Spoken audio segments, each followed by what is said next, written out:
Hi, in this video I'm going to show you the difference between three different pulley systems using this elevator prototype. In this prototype we have a cabin, a counterweight, and three different pulleys. We also have three different lengths of rope. We have a long rope, a medium rope, and a short rope. On this side of the prototype we have also marked a series of 5 cm increments. This will help to highlight the difference between the three pulley systems. So let's start with the longest rope. And with this rope we create the 3-turn pulley system. It's called the 3-turn pulley system because we start at the top here and we come round once,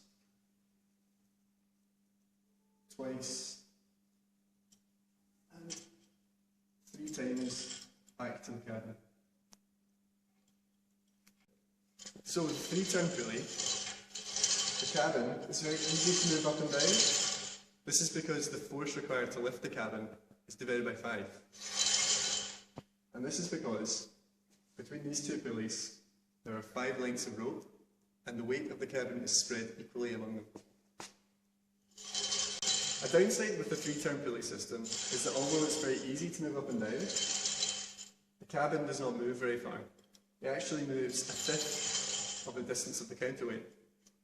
Okay, so with this system, when we start with the counterweight at 0 and the cabin at 0, and if we move this all the way down to 50, you can see that the cabin has only moved 10. So let's move on to the 2-turn pulley system, and we'll create this using the medium length of rope. So again, we start at the counterweight, this, and it's called the 2-turn pulley system because we're going to come round to the cabin once,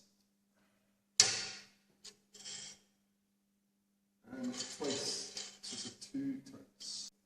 Okay, so this time, with the 2-turn pulley system, the cabin is a little bit harder to move, and that's because the force required to move the cabin is only divided by 3 this time.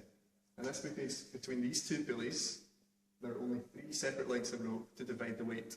For the 2-turn pulley system, although the cabin is still quite easy to move, it still does not move very far. It does move further than the 3-turn pulley system though, and that's because it moves a third of the distance of the counterweight. For this reason, this pulley system would not be the best option for a passenger lift, and that's why we use a 1-turn pulley system, which we'll now demonstrate. Okay, so now we have the shortest rope.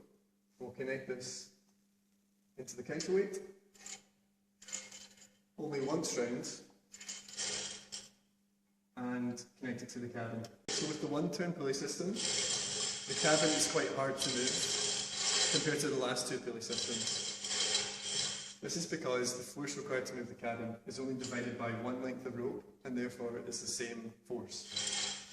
Okay, so for the 1-turn pulley system, in the same way that the force required to move the cabin is the same, the distance that the cabin moves is equal to the distance that the counterweight moves. For the 1-turn pulley system, when we start with the counterweight at 0 and the cabin at 0, and then move the counterweight down to 50, the cabin has moved to 50.